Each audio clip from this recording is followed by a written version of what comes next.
to Katie on the Community Couch, and today I am joined by two of our wonderful marina specialists in a gorgeous marina apartment to discuss the area, the pros, the cons, the secrets, the ins and outs of operating here. So welcome Poppy and Kyle. Good morning.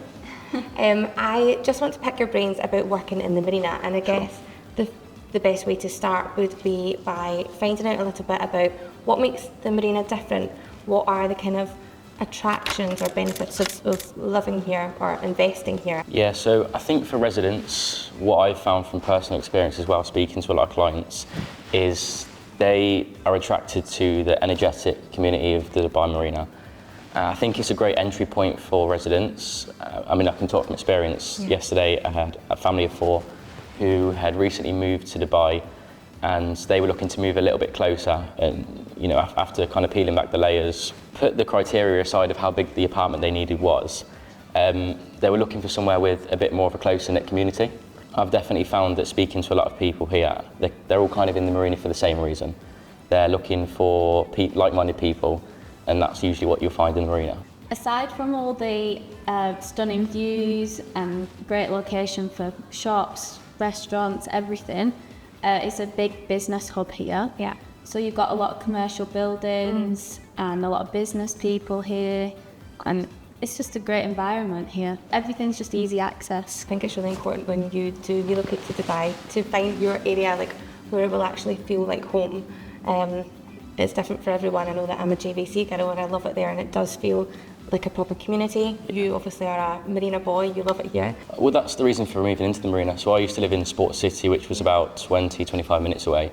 And yes, I was paying slightly less, but the net benefit of me moving into the marina outweighed that, definitely. Right. And then what about investors? Obviously that's more kind of for residents, but what is the unique vantage points for investors buying property here? I think for investors, and we might touch on this a little bit later, but it's the variety that you've got. So you've got a whole different array of building types, unit types, and that is attractive for all types of investors. Yeah. So you might be an investor that wants to enter the market with slightly less capital. You can invest in a couple of studios, build the capital up from those studios and move up to 1 to 4 bedrooms. You've also got holiday home companies that we work quite well with. So I think in terms of investors, there's something for everyone in the marina. I think that's what attracts them here as well. Amazing. So yeah, you've mentioned it already. I'd love to know a bit more about the types of units that you're dealing with in the marina. Yeah, so I think without a doubt the marina's probably got one of the biggest variety of apartment types and building types. They range from the age of the building. You've got studios, 1 to 4 beds, penthouses, villas, and not just the unit size themselves, but you've also got different orientations. You've got marina-facing units, you've got city-facing units. So there is a big variety in the marina for unit types. Poppy and Kyle, you are on the marina team at Prestige Luxury Real Estate, but my understanding is that you are not limited to the marina. You also specialise in the surrounding areas as well, am I right? Yeah. So we cover like JBR, Emaar beachfront, and them sort of areas. So say for example JBR, you've obviously got the beach, and then you've got obviously loads of restaurants, shops, and it's just ideal for if you are living in the marina, you've got everything around. So for example, you can go to the beach, 5-minute, 10-minute walk, and then you can also, in the marina, you can then grab a boat and have like parties and boat stuff. Days. Yeah, we're definitely well acquainted with the boat parties, leaving from the marina. And the Emaar beachfront is such an up and coming area, it's much newer than the marina. So I guess that gives you a whole kind of different clientele, or Yeah, definitely, because I think what you notice in the marina is the majority of the marina is practically built now. You're probably talking like 80%. So, there's a few more projects left in the marinas, but the off-plan market in that area isn't so high. So that's where you've got Emaar beachfront, where the off-plan market is a little bit higher there. So again, going back to a previous question, it does bring in that pool of investors that are also looking for off-plan options as well. Okay, fantastic. And then what about the amenities within the marina and the surrounding areas? What's on offer in terms of kind of educational opportunities or maybe public transport, things like that? So it's really good access for obviously the metro and Sheikh Zayed Road. Oh yeah. So it's really easy to get anywhere you want. There's obviously the tram which from the metro, then you get the tram to JBR. I've never actually used the tram. Like, Really? I've been here a year and a half. Never been on the tram. I used it for the first time last week, predominantly because I just thought it was quite a difficult thing to navigate, and it's actually really easy. I took one for the first time yesterday just outside the plaza, Yeah. and that took me all the way back round to JBR. So even if you're located in the marina, you know, to get down to the beach, it's only a couple of tram stops away, and it's probably one of the cheapest forms of transport. I'll make it a point of trying it. I don't know where I'll be going, but I will make a point I'll of set you a trying it. challenge to get back to the office using the tram. Right, okay, you can drive my car on the way back then. Amazing, so it sounds like the marina has a lot to offer. Tell me then, what is the kind of average price per square foot for an apartment in this area? I should know this because I was not a asked. trick I was question. asked. No, I was asked the other day by an investor. So it's approximately 1,700 at the minute. Okay. And then how does it prices vary per like unit type in the marina? Obviously you mentioned before you've got such a wide variety of units from Yeah. like small studios to penthouses. Like how do the prices kind of vary? Yeah. So there's actually a lot of variables aside from the size of the unit itself. You've got different developers which will have more of a premium. You've got the orientation of the unit. So you might have one unit at the back of the building that's facing the marina side. Yeah. You've got the same building, same unit size facing the marina or facing seafront. It could be an extra 50,000 dirham a year. Wow. Okay. So yeah, there's a lot of variables to take into consideration when you're talking prices, especially in the marina. Okay, Poppy, so from your experience working in the marina, what kind of investors are you dealing with? Are they mainly local investors or international? Everyone is investing in Dubai. So you've got like Italian, Russian, locals, UK. It just depends which area. A lot of people want to grow the business, Yeah. make money, and that's what Dubai is all about. Yeah. So it's, for example, like Ep8 beachfront is very popular with investors.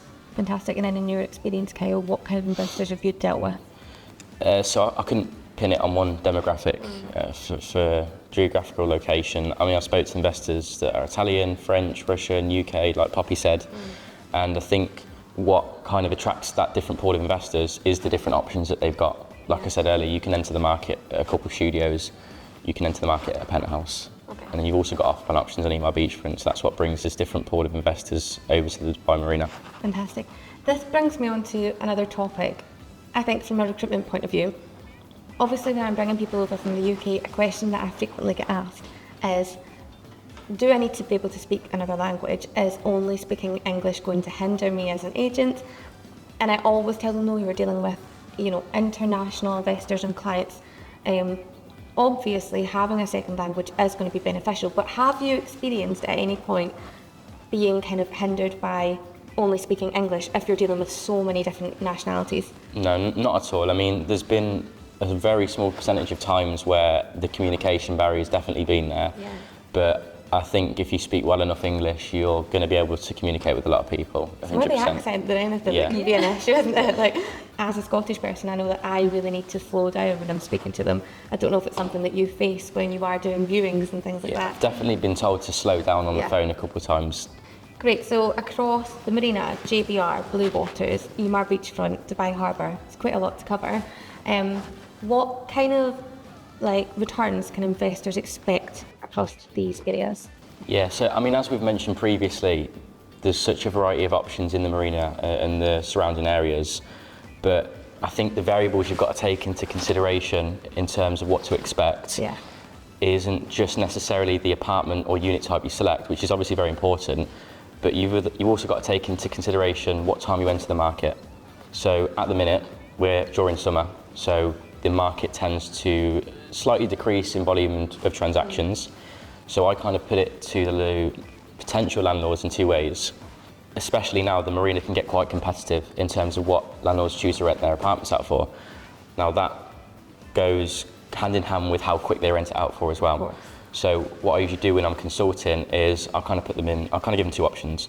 You rent for the price you've got now, but you might run the risk of leaving it vacant for a couple of months, at worst the whole summer. Now when August and September comes, you might get the price you desire, but you've missed out on maybe up to 4 months rent. Total that up for the whole year, minus the amount you've lost, get that number. or you go in a more competitive price and you manage to occupy the apartment within a month. So then you take the bottom line of that and you just literally compare the two prices. So, you know, if there are any potential tenants out there at the moment that are kind of in two minds, I'm happy to do a quick consultation and we can kind of come to that bottom line figure and work out what's best in terms of a return on investment figure. Fantastic. I think that's the whole benefit or point of you being an expert and kind of educating your landlords in a sense. 100%. In terms of the prices that they're expecting and how to get the most out of their property. So yeah, because I understand it's difficult to drop your price, and that's where the market kind of gets its competition from. Yeah. Okay, Poppy, are there any common misconceptions about the Dubai Marina area that you would like to address? So people complain about the traffic, but obviously it's bad all across Dubai. So they are working on it, as in to put new places, roads, everything really. Transport as well. You can use the metro if that helps wherever you go in. Obviously, places like JVC is quite busy, so it's not just the marina, it's everywhere across Dubai. Yeah, and I guess, I mean, living in JVC myself, traffic is a huge bugbear in the mornings coming from JVC to the marina. Rush hour can be crazy, but like you said, they are implementing a lot of different things like new roads, new means of public transport to try and ease traffic. So I don't necessarily think that Marina is like the worst area for traffic. It does seem to get a lot of heat for that issue though, right? I mean, in comparable, you're both absolutely right. As I mentioned earlier, used to live in Sport City, and leaving the office at 5, leaving the office at 8, the traffic is the same, and you're talking like almost up to an hour there and back. Oh yeah. And 2 hours out your day, you know, in this job especially, it can mean quite a lot. If you can get an extra 2 hours worth of work done, it makes more sense to live closer. Of course. Poppy, what kind of advice would you give to someone looking to invest in the marina? So first of all, I'd find somebody like myself working in the marina and specialising in the marina. And then second of all, I'd know your criteria, just because it makes it easier for finding what you want and what you want to get out of it. Yeah, exactly. It would make the search more straightforward, right? If you've got a strict criteria, you know exactly what you're looking for. Yeah, makes sense. Anything from you? Yeah, I think as a tenant, as an investor as well, it's important to know your rights. So know your rights as a tenant and know your rights as a landlord, especially in Dubai, because if you're relocating from a different country, expect the laws to be completely different. They're so different. I know it took me a while to kind of adjust to everything. I think, right, you need to know your rights inside out, basically. Yeah. Yeah, 100%. So again, when it comes to consulting, speak to an agent who can consult you on what your rights are as a landlord and a tenant. So since you have both been specialising in the marina and you are experts in this area, what is it that you personally like most about this area, and do you have a favourite building? Yeah, so based on a previous question that you asked, it's the same. So I moved because there's a really energetic community in the marina, and moving out here on my own, I think I've been able to meet more people in the marina than I've been able to meet anywhere else. As for a favourite building, I know every landlord's going to be watching this. Yeah. It's going to have to be Marina Gate. Okay, why is that? I think its presence in the marina definitely makes it stand out. I mean, if you look at the marina in the day and look at the marina in the night, it's a completely different place. Great, Poppy. What do you like most about the marina, and what's your favourite building?